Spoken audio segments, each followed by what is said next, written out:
आओ सही बाबे जी और गिंदी वाले पीर बैठन ते मशहूर ए देख गिनो उड़े रख यार चाचे को रख चाचे को रोटी रखो एचुवर खिदमत उंदे चेले खिदमत करे दे बते अंदाजा एक रहे मैं तो को एक बई गाल दसा इना पीर और दी गिंदी पीर दे यानी कि देख गिनो गिंदी भी देख गिनो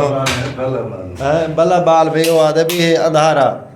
और पखरा चलावा सर्दी है ए मैं तो गूं दी रूटीन दी कहंदा पिया वे इदे जरा रोटी उंदी चेक कराए यानी कि ना अंदाजा कर गिनो ए रोटियां देख गिनो ऐ इंदे मुरीद यानी कि ए देख गिनो इडू आई पई रोटी परू भी आई पई दुहा मुलेरां दे घरों रोटी खिदमत इना इवें थीनियां पईयां ना सही दुहा केड़े अच्छा चलो तू साहब बयान कोई तो शौक है नहीं दुआ बाकी वो आते जड़े ना भाई जड़े हैं चलो नहीं आखे ने यार वालो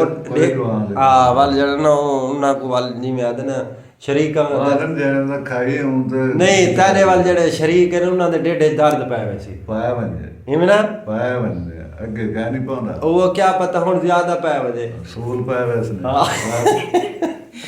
आदे मैंने शरीक दे डेडे सूल पाए वैसे ही वास्ते चलो ठीक है बिस्मिल्लाह करो जवान रोटी खाना है वालों दे तो बाद रोटी तो बाद वाल चाय पीसो इंशाल्लाह चलो ठीक है ओके हो गया।